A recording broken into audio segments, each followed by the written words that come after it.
係嗰網友嗱，呢條片係講咩呢？係牽涉到呢一個就係 Donald Trump，我都要講翻一條，就係 Donald Trump 咧就將一啲委內瑞拉嘅幫派分子，佢話佢哋有紋身嘅，咁就係驅逐去薩爾瓦多呢件事，咁咧就牽涉到兩個牽涉到兩個大問題啊，一個就係佢所引嘅外國敵人法，喺呢度係咪合法呢？個法官制止佢，法官有冇權制止行政機構咁做呢？第二，我就同大家講呢一個係嗰個法治嘅問題，法治點解嘅係點解同埋點解係咁重要？呢個就係好啦，嗱。先講下呢個我呢種 package 咧，我係俾大家試一試嘅，即係呢個真係，因為佢係有 NMN 啦，同埋4種 collagen 成分啦，7至762蚊已經好平啦，然後再送4樣嘢俾你，護眼素、微膠原、呢一個益生菌、非洲芒果籽同呢條好靚，就賣晒呢個 Cashmere 嘅頸巾，一盒762蚊，你試下個效果。哇！阿小華食過話非常之好啊，大家上去問下小華，送892蚊俾你，我係俾你初次體驗嘅。3盒2280幾蚊，再送一個魚子醬啊，呢個名貴嘅魚子醬，再送多個微膠原蛋白添。好啦，倫敦網聚，你哋預早報名，咁就我係預備搞個中型嘅網聚，呢100人到嘅啫。咁所以你最好講識唔識我啊，喺幾時見過我啊之類啲咁嘅咯，因為我會篩選一下，因為一定唔夠位嘅，我唔想搞咁大嘅場喺倫敦，呢個係好啦，魯比奧3月16號，美國將300個移民重犯押去薩爾瓦多。我講俾大家聽個爭議係乜嘢？其中250幾個係委內瑞拉黑幫阿拉瓜火車嘅成員啊。好啦，阿拉瓜火車係乜嘢呢？係委內瑞拉嘅監獄幫派坐監嘅。近來呢，佢哋就將佢哋嘅地盤搬去美國，跨州移民犯罪集團，走私、打劫、販賣芬太尼、持械搶劫，無惡不作啦。又涉足收購公寓同酒店嘅商業活動啊，做生意。警方已經對呢個組織進行過100次執法調查。喺眾多非法活動中呢，操控賣淫活動，佢哋仲操控賣淫添。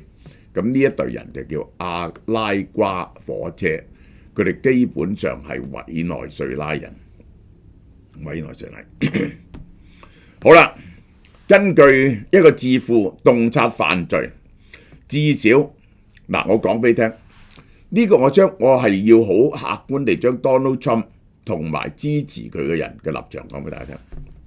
至少包括佛羅里達州呢個科羅拉多、佛羅里達、喬治亞、伊利諾有關呢個黑幫嘅報告啊，呢個就係好啦。嗱，而家啲人咧就話，美國容許呢啲非法移民入去，而呢啲非法移民咧好多係犯罪分子嘅。Elon Musk 仲都話啦，嗰啲監獄空晒，全世界嘅非法分子咧都嚟晒美國。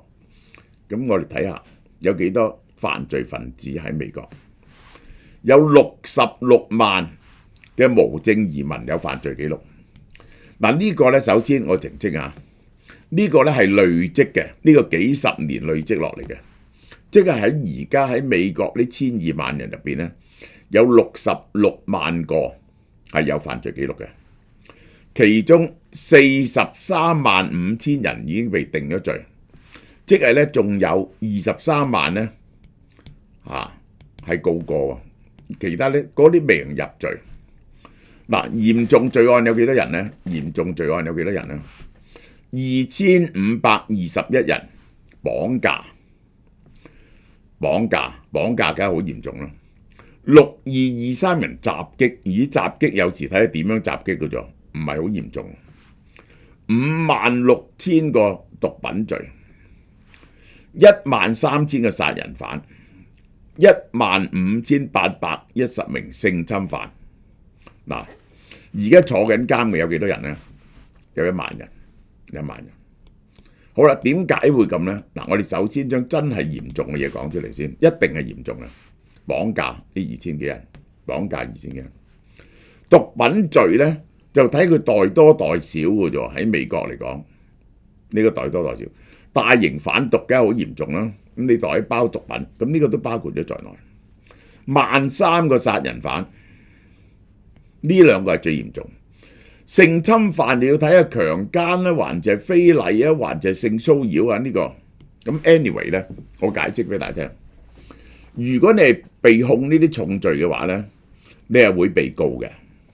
咁被告咧就係喺美國有陣時咧，就係因為嗰啲扣留所太過擁擠，如果唔係好嚴重嘅罪案咧，好多時俾你保釋外出嘅。咁呢個咧有啲人係保釋咗外出，保釋咗外出。又或者有啲人呢，係如果係嚴重罪行呢，佢一定告你啦，告你呢，你就坐監啦，係咪？但係坐完監之後點呢？咁樣坐完監有時坐監坐一段時間假釋啦，咁呢，有啲地方呢，你趕唔到佢翻去喎。嗱，呢個就係大問題。委內瑞拉同古巴都係趕唔到翻去嘅。因為佢哋政府唔肯收翻，咁點呢？咁呢啲人咧就會周街行，明唔明啊？咁咧就如果佢哋需要監守行為咧，就唔係呢度監守行為，假釋咧就由法庭嗰度系統監視住佢哋。又或者咧，點解唔可以驅逐佢出去咧？因為佢仲有一個難民呈請喺度，要走個法律程序。有時咧要走個法律程序，如果佢係藏有某種毒品或者淨係非禮咁樣，唔係委內瑞拉或者古巴，咁咧就可以驅逐出境。可以驅逐出境，中國都唔係咁容易驅逐出境，中國都唔係好合作。呢個巴基斯坦都唔係好合作，於是呢啲人就可以周街行啦。咁於是咧就係Donald Trump 同埋佢嘅支持者認為呢個造成社會好大嘅危害，所以要對付佢哋。嗰個困難嘅局面咧就係咧，委內瑞拉同埋古巴係絕對唔會收翻佢哋啲人。咁呢啲人點咧？判刑就滿咗咯。咁如果判刑坐監佢就滿咗，或者假釋出咗嚟，咁你係咪？你又送唔到佢翻去，咁你可以點樣對付佢呢？咁於是 Donald Trump 就諗到個辦法，就係用呢一個敵對國家法，將佢哋驅逐唔到翻去委內瑞拉、古巴，就將佢哋驅逐去兩笪地方，一笪就薩爾瓦多，第二笪就關塔那摩監獄、關塔那摩基地喺古巴。將佢哋喺嗰度囚禁。點解將佢哋喺嗰度囚禁呢？因為第一，你唔可以佢坐完監，佢係非法移民，但你 deport 唔到佢，你唔可以扣留佢嘅。根據法例嚟講，佢有人權嘅。但係咧，你用咗呢個外國敵人法咧，你就可以扣留佢嘅。其實可以喺美國扣留佢，但係咧就好貴，於是咧就將佢輸出境。輸咗去關塔那摩監獄，咁就離開咗美國，就唔受美國法律嘅管制，你點樣對佢都得。或者輸去薩爾瓦多，就係外判咗俾薩爾瓦多，其實就係咁解。薩爾瓦多總統貝克爾喺 X 平台238個被指控嘅委內瑞拉幫派成員咧，已經轉咗去呢個恐怖分子監禁中心。嗱，我會俾你睇嗰個 situation。第一 ，Donald Trump 及其支持者覺得呢班人冇辦法 deport， 有啲係因為佢嗰個原居地唔收留佢，有一啲係因為咩呢？有一啲咧就因為咧就係佢喺度 raise 緊嗰個佢翻去會受到迫害啊！進行酷刑呈請或者呢一個政治庇護。咁咧就有好長嘅程序要走嘅，佢可以不停上訴嘅，趕唔到翻去。咁於是呢一個 Donald Trump 就行呢種方法嚇。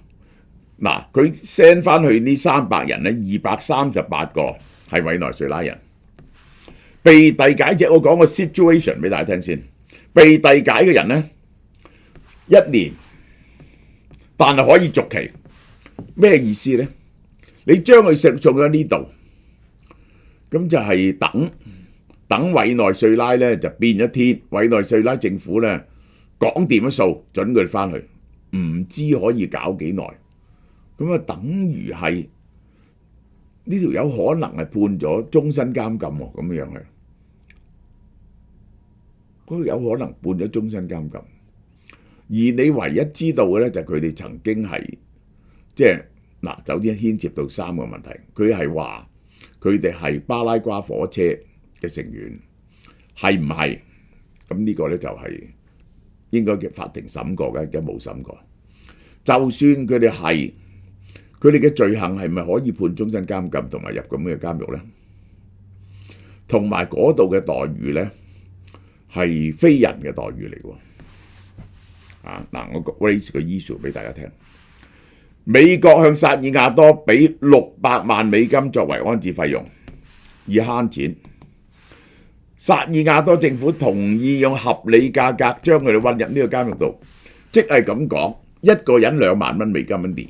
一個人2萬蚊美金一年，2000蚊千幾蚊美金一個月，貨美國嚟講好平。喺美國咧就要1萬幾2萬一個月。嗱，4萬個位咧，你又唔可以坐晒美國監犯嘅，你有3萬個，3萬個每個2萬蚊咧就60億美金，60億美金每年唔知使到幾時。將呢一班人，將3萬人 send 咗去薩爾瓦多。大家知道呢個計劃啦。相對嚟講平啊，但係第一冇經過 due process， 呢個法律適唔適用，冇經過正確嘅 due process。第三就係呢一個係唔係適當咁樣做，係咪適當嚇？呢個監獄咧被稱為人權黑洞啊，因為每個囚室都冇窗戶，佢話大概一間咁嘅房咧，就係瞓30人，就係床墊都冇嘅，瞓30-40人，就有一個公開嘅廁所嘅啫，就係一日咧即係得30分鐘可以出嚟同其他囚犯互動，長期韞喺呢度，食嘅嘢係啲豆啊啲咁嘅嘢，咁咧就係最基本嘅嘢，係餓你唔死嘅啫。一入去咧就剃晒頭嚇，被鎖喺擠擁不堪嘅牢房，每日23個半鐘頭，有30分鐘可以去走廊度行嘅啫，都係。嗱，我諗下呢個薩爾瓦多政府就係收咗美國政府收3萬人咁樣60億美金，佢賺咗30億美金啊！拎30億美金嚟到請薩爾瓦多人睇住呢班人，咁就住喺呢個暗無天日嘅監獄入邊，唔知道幾時。好啦，除咗阿拉瓜火車、魯比奧同貝克爾，美國同時遣返咗 MS-13，嗱呢個又出名嘅23個成員，呢個喺薩爾瓦多人，你 send 佢翻去薩爾瓦多咧，呢個係冇問題嘅，你 send 佢翻去薩爾瓦多係冇問題嘅。呢個係容許嘅，好啦，被驅逐嘅人呢，仲包括21名頭號通緝犯，呢個係薩爾瓦多通緝啦。呢啲係被認為對美國社會安全構成嚴重威脅嘅人。好啦，但係嗰條友係委內瑞拉人，你拉咗佢，拘禁咗佢，將佢送咗一個冇美國法律管唔到嘅監獄入邊。咁呢個係咪合法嘅咧？嗱，呢啲遣返行動咧，係薩爾瓦多同美國上月達成嘅協議後進行。呢個協議規定薩爾瓦多同意收容被美國遞解嘅非法移民同埋暴力罪犯。即係如果係咁啊，你去完嗰3萬人，關塔那摩唔係好大嘅，咪幾千人。咁你跟住咧就揾第二間呢個拉丁美洲嗰啲吉關啦。咁你係咪可以將50萬人趕走咧？咁50萬人咧就100億美金，100億美金，100億美金。咁咧就係唔知運到幾時啊！如果呢啲咁樣嘅人喺，仲有啲咩人喺美國咧？你係好難遣返嘅咧，就係伊朗啦。呢一個巴基斯坦啦、阿富汗啦、薩摩亞啦，呢啲地方，非洲有啲地方，你都係好難遣返翻去嘅，佢都唔收嘅。咁係咪將50萬人可以擺50萬人去拉丁美洲呢？呢個係有史以來最大嘅呢個監獄行動啊，監禁行動。好啦，喺呢次行動，引用18世紀嘅戰時法律《外國敵人法》（Alien Enemy Act） 呢個法律呢係咁嘅。佢話如果國家呢個法律係俾人入侵嗰陣時咧，俾人入，即係有人係同國家俾人入侵成為敵國嗰陣時咧，你就可以繞開喺你國家入邊嘅人。你可以繞開移民法庭嘅程序，即刻逮捕、驅逐、坐監、驅逐，然後再由外國接受有關嘅移民。呢個法例係幾時發出嚟嘅咧？佢係1798年，因為當時咧佢獨立戰爭嗰時咧爭咗法國好多錢，法國咧催收數，可能同法國打仗。就整咗呢個法例嚟對付啲法國人嘅，其實係結果冇打到仗啦。呢個法令允許總統喺戰爭期間或國家受到外國入侵威脅嘅時候咧，唔使經過法院就可以扣留同驅逐敵對國家嘅國民同公民。嗱，我哋睇下，總統可以對14歲以上來自敵對國家或者政府嘅人士實施扣留、限制行動或者驅逐出境。喺 Donald Trump 呢次援引之前呢，美國歷史上曾經引過外國敵人法3次，一次1812年美國呢個美國同英國戰爭，英美戰爭第一次同第二次世界大戰呢一個。第二次世界大戰扣留咗德國人、意大利人，最大鑊嘅係14萬日本人、12萬日本人扣留咗集中營。呢件事呢係美國歷史上嘅一個污點嚟㗎。後來呢，美國政府就為呢件事作出賠償，而且呢就係公開道歉咗幾次嘅，係非常唔光彩嘅事，因為同日本打仗，將一啲甚至入咗籍嘅日本人送去集中營嗰度。胡佛研究所嘅學者，呢個法律最初係由 Adam Smith 呢個第二任總統等總統喺國會冇宣戰期間就已經可以採取行動。嗱，因為如果真係戰爭咧，要靠宣戰啊嘛，宣戰行為啊嘛。呢個而家咧冇宣戰，總統都可以行為。外國敵人法係外國人與煽動叛亂法嘅一部分。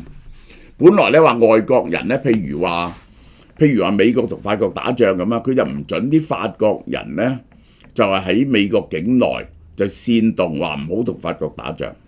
但係嗰啲咧就已經廢除晒啦，其他廢除晒，就剩翻呢一部分可以拉人呢一部分。嗱，我哋睇下個原文係點寫下。一旦美國政府同任何外國或者政府宣戰，或任何外國政府對美國領土入侵或掠奪性侵入、企圖入侵或者威脅入侵，總統就公布對於所有敵對國家或者政府嘅本地人、公民、居民、臣民喺美國境內但未入籍嘅人，都可以作為外敵予以逮捕、限制、拘留同驅逐。總統有權公告其他公共行為，指導美國政府對承擔責任嘅外國人採取乜嘢行為，採取乜嘢限制。明唔明啊？呢個係呢個美國總統決定，但係大家要留意呢度嘅字眼呢，就咁。如果打仗或者外國政府威脅打呢個美國，企圖打美國，美國總統作公開宣示之後呢，係對敵對嘅國家或者政府嘅人同公民可以扣留同加以限制。嗱，留意下，係敵對嘅國家或一定係敵對嘅國家或者政府。而家一個大嘅爭議呢，就係呢個唔係敵對嘅國家或者政府。美國冇同委內瑞拉打緊仗，美國就話委內瑞拉呢就好混亂，呢啲咁嘅犯罪組織呢係半政府。佢而家呢就話呢啲咁樣嘅組織呢入侵美國，佢就 declare 呢啲組織嘅人呢就用外國敵人法嚟處理佢哋，其實咁。根據憲法，只有國會有權宣戰，但係只要面臨入侵或掠奪性侵擾威脅嗰陣時咧，我引用此法。但係佢嗰度咧係講明一定係國家或者政府啊，唔係組織啊，唔係組織喎，你唔可以話一個組織侵略美國嘅。呢個國家不但只針對敵國嘅國家同公民，仲涵蓋原籍人士。即係咧，你入咗第二個國籍咧，唔理你，只要你原籍係嗰個國家，原籍係日本，你入咗籍咧，你係譬如你係委內瑞拉人，但你入咗加拿大籍咧 ，native 佢都可以對付你。呢啲包括已經放棄咗外國公民身份咯，喺美國尋求合法居留權嘅人。合法嘅移民都有權咁樣對付。好啦，呢個憲法專家話喺非戰爭背景下，一定要喺戰爭背景之下先可以引用呢條法律處理移民法係非法嘅。佢話呢個顯然係和平期間援引戰時權力嚟執行移民執法行動。個 nature 就係而家係和平，根本就冇人威脅打美國，威脅都冇。咁你呢就援引戰爭期間總統嘅特權，實質上係對付呢個非法移民。美國公民自由聯盟同民主前進提出訴訟，你咁樣係非法援引外國敵人法，個法律基礎唔啱嘅。呢個法律唔能夠用於針對美國並未處於戰爭狀態嘅國家，亦都唔能夠針對冇入侵美國嘅委內瑞拉公民。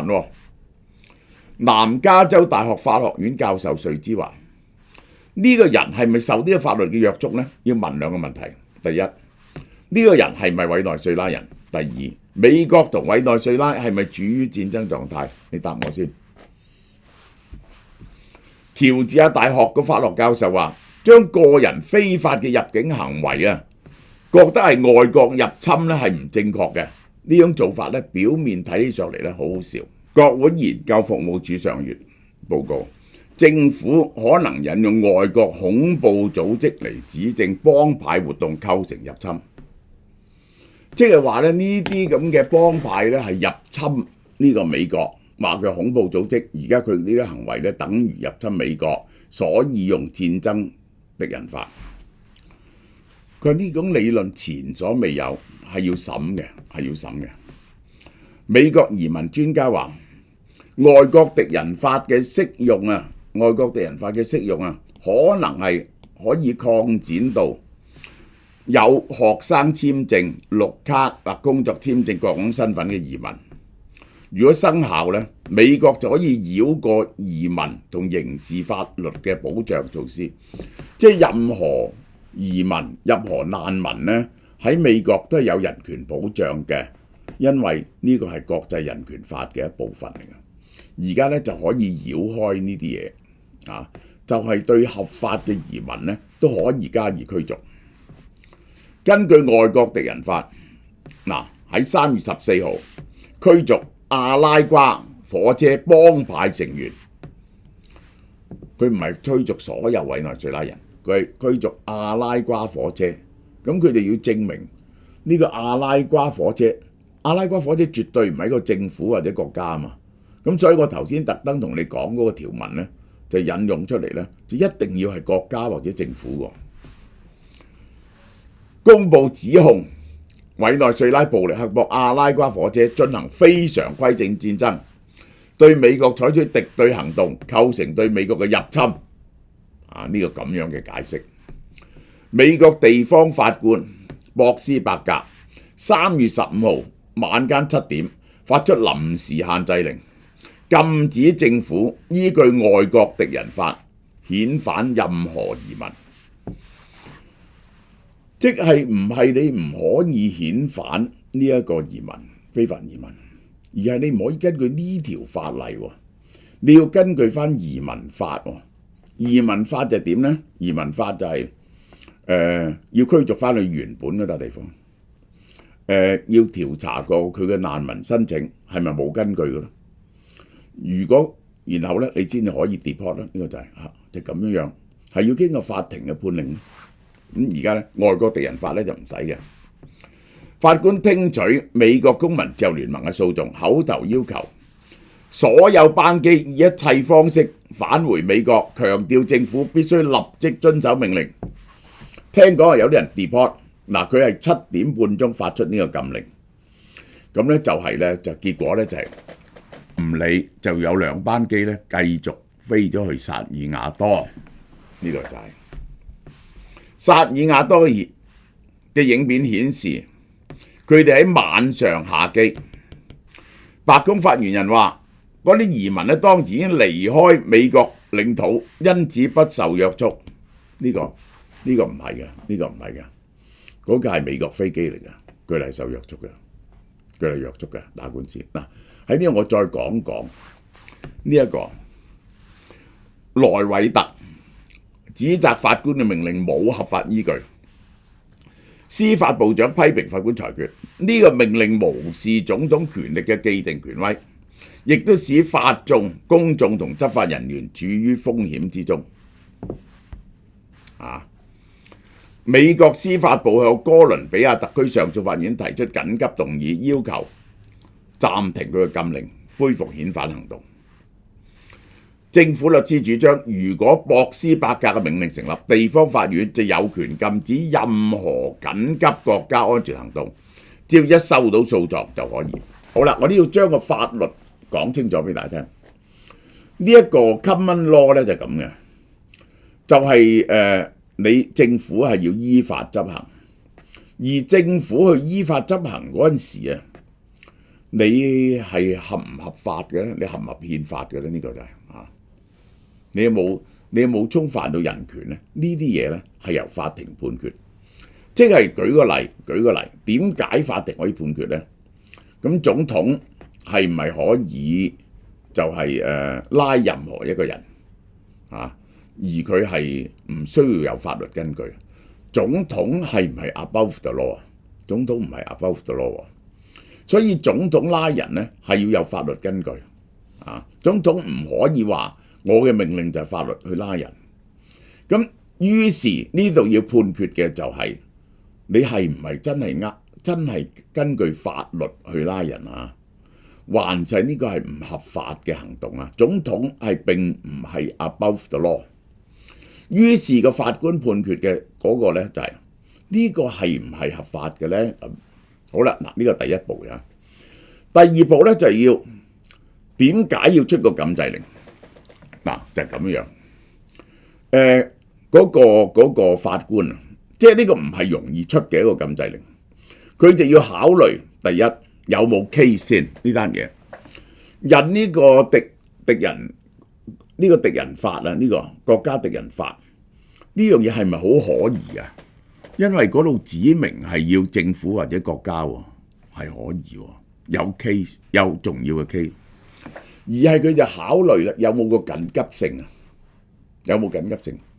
即係咧，你今日唔 deport 咧，去到打完官司之後 deport 咧，都係坐耐少少啫。但係如果你一 deport 咗，嗰個嘢已經去咗薩爾瓦多，翻唔到轉頭，嗰個嘢就可能終身監禁喎，造成永遠嘅 damage 喎，明唔明啊？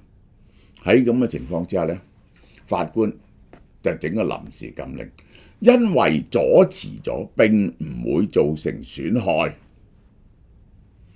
如果佢嘅嘢係冇根據嘅，政府咪上訴咯，打贏咗咪繼續 deport 咯，你明唔明啊？係任何法官都有權制止政府做任何嘢，呢個就係 common law 嘅解釋。如果係呢一個大陸法咧就唔係嘅，大陸法咧就要去憲法法庭釋法 ，common law 咧就任何法庭都可以釋法。好啦。好多共和黨人同馬瑟話要彈劾博斯伯格啊，呢個 Elon Musk 呢一個 impeachment against， 因為佢係奧巴馬指揮嘅，呢個就係嗱。我再講俾大家聽，法律係乜嘢？法治係乜嘢咧？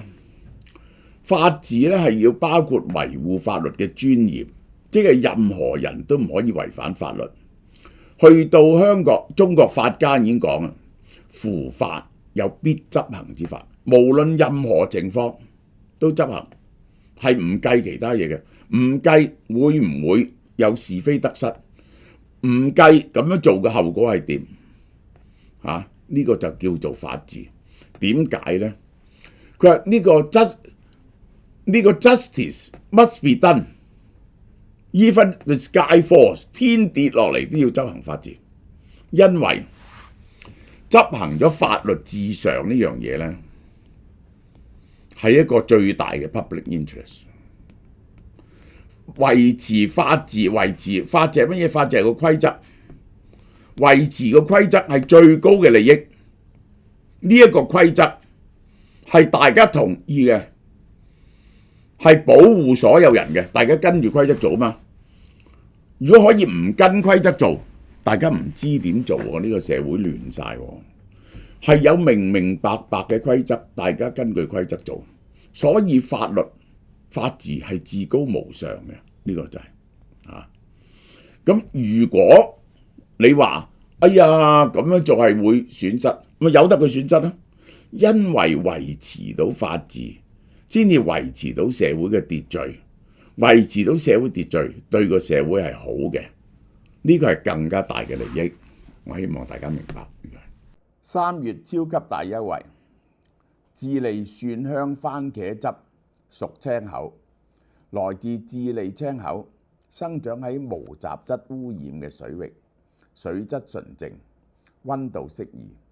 打撈之後咧，揀最好品質嘅青口，經過處理之後加入番茄蒜香醬汁入袋煮熟，將鮮味完全保留，肉質嫩滑，粒粒飽滿。